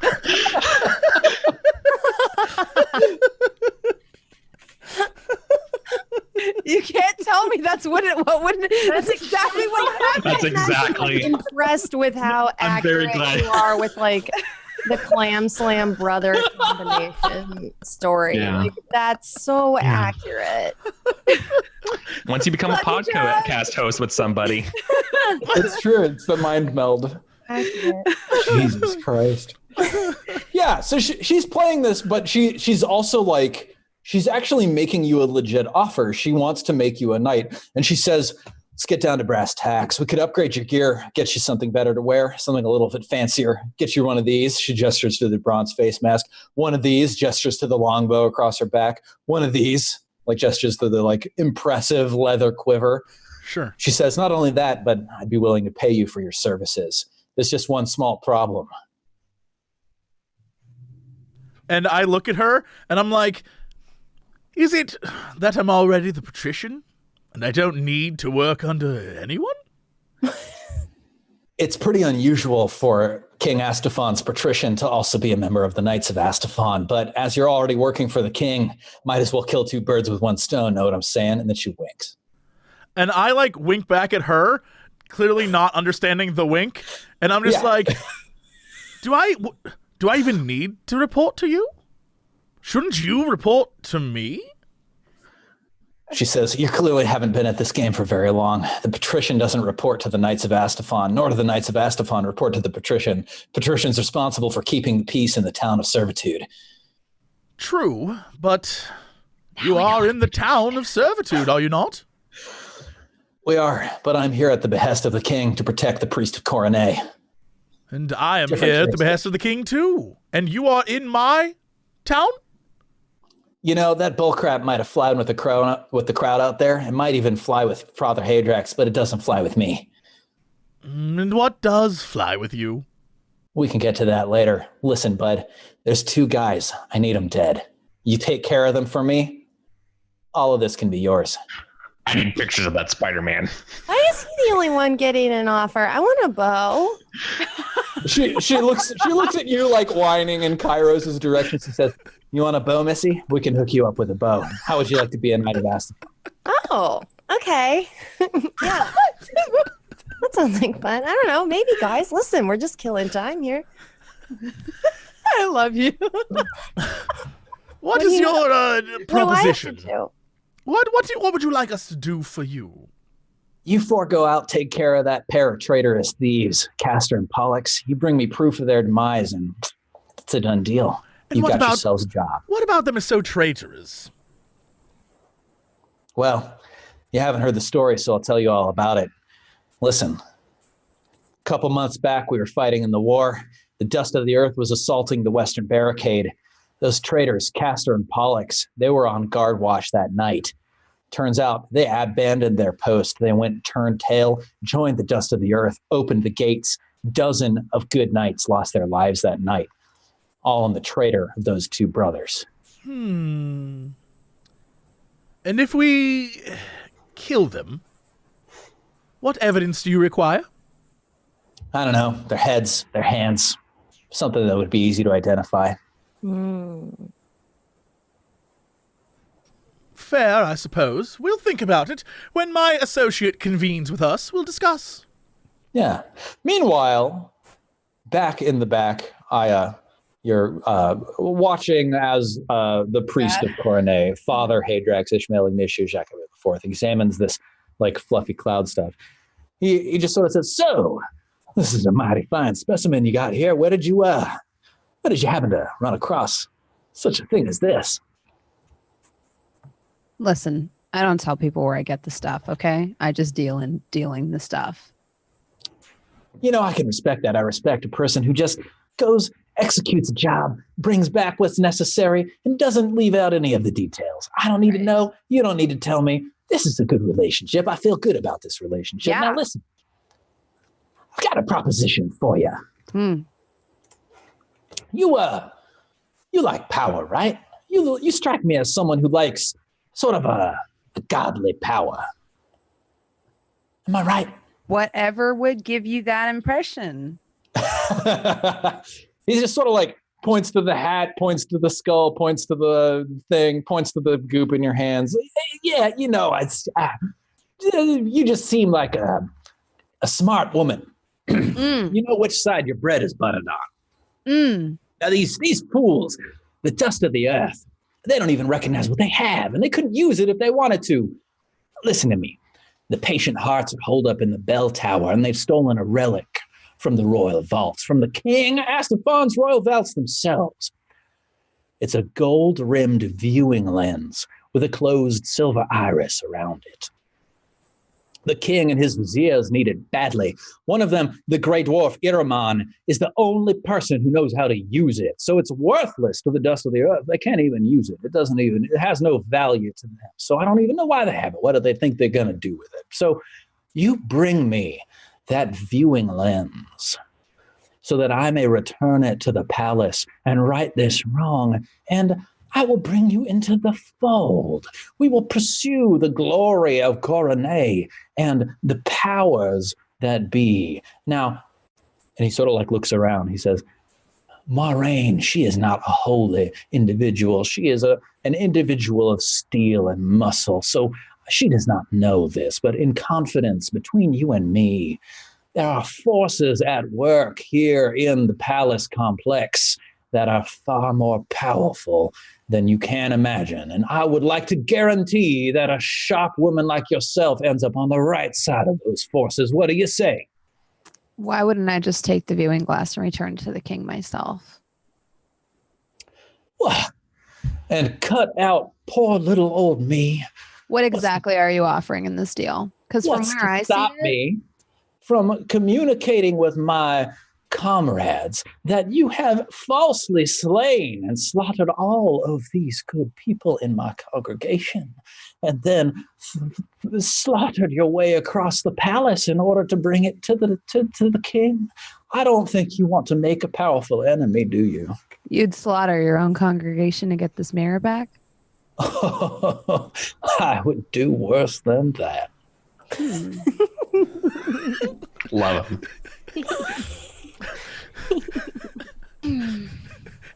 This guy is definitely a villain in the Dukes of Hazzard. Those Duke I don't know boys. how many of you guys have seen Afro Samurai. Yes. He talks just like the villain from Afro Samurai. It's Now I have to go watch Afro Samurai. you know, like he like I could just hear his voice. I do declare. I'm here for the #1 headband. Like I can hear it in my head. The draw. I'm getting like mad Afro Samurai vibes. I just had a vision of Aya and Afro Samurai, like that style of art. I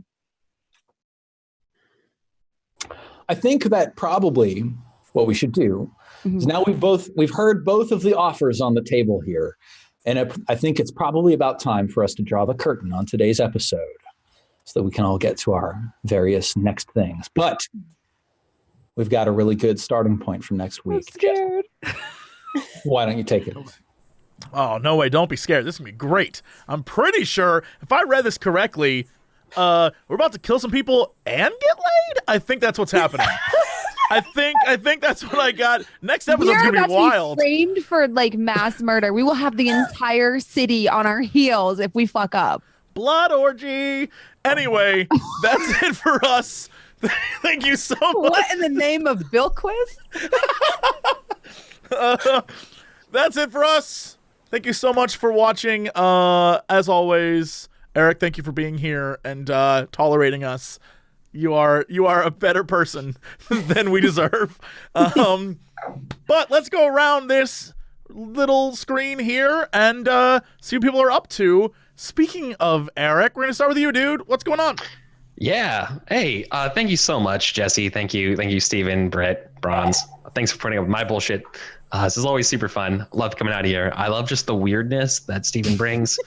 I love it. I love the weird the starting part of the philosophy of like what is going on versus the sun and the moon and the gods. And now we're like the politics of it. I just love this all. It's definitely like some of the best parts for me of like the weird shit of dying earth and stuff. So and Dark Souls. So like this is right. This is so juicy. Thank you so much. I love weird shit. I've been on a weird shit bend pretty recently. Speaking of which, I've been reading about there's a thing on Kickstarter called Ultraviolet Grasslands, and it's like Dying Earth / psychedelic stoner metal meets Marco Polo for like D&D. So like giant caravans across weird like gamma worlds, robot bio creatures, and vampire wines, and I don't know. I'm just all super into it.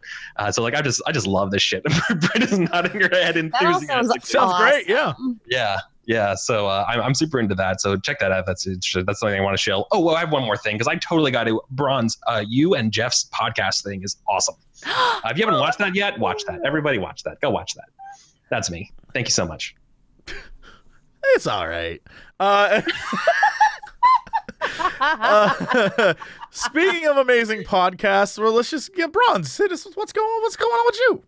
Hi, hello. I'm that bronze girl. I ate a god today, motherfucker. Me and Brick are high as shit.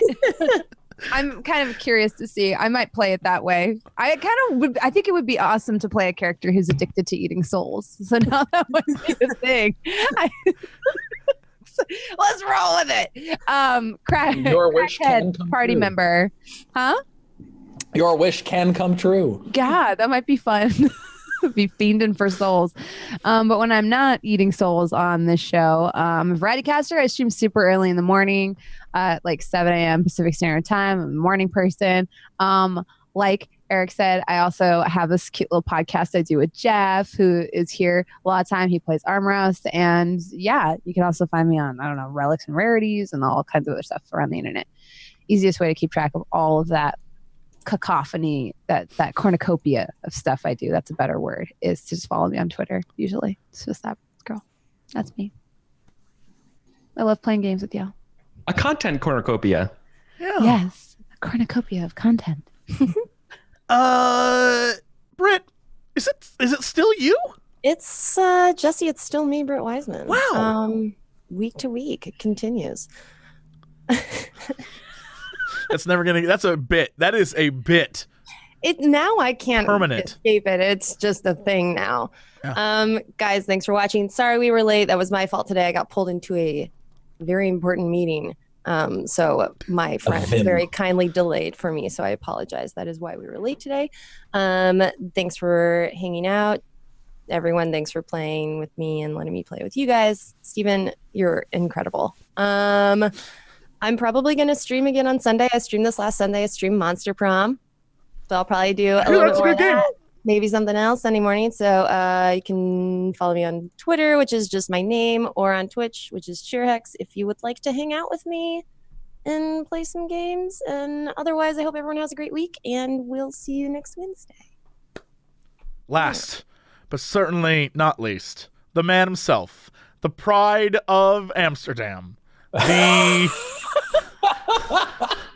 the nuisance from the Netherlands. Yes. What's going on, Steven? Hello, everybody. Thank you for watching. This is hilariously fun. It's really fun to like have an idea of how a character is going to be and then like throwing it out and just winging it on the fly and just doing way better than you were planning. Just being like, nope, Father Hadric, Jesmiel Ignatio Jacobin IV is now Colonel Sanders. Done. Yeah. Way better.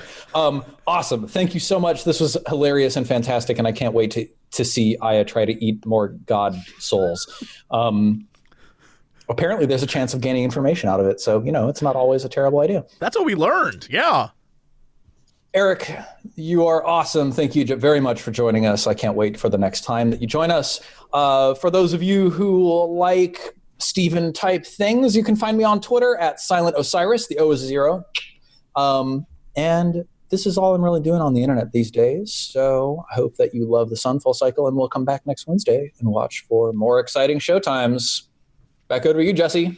Yeah, hey, if you are saying to yourself, man, I need to catch up on episodes, you should go to here on twitch.tv/JesseCox, or if you're a more VOD person and you want to do the stuff over on YouTube, it's there as well. It's literally everywhere. You will find it, and you'll be like, wow, I can go watch it all. So that's it for us. We will see you next time, next Wednesday, 10 a.m. in the Pacific, whatever time it is anywhere else.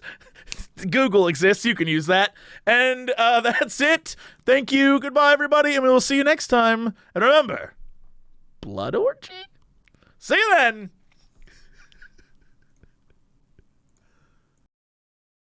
Where's the payoff? Bring the strippers and booze. We do occasionally talk about video games. Bring the strippers and booze. Not enough time for video games. Bring the strippers and booze. Oh, thank God, I don't need pants now. Hey, JC, what are you doing? Not much. Making a fortune. Yeah, now sing the music. Bring the strippers and booze. I'm here to ask and answer one simple question. You got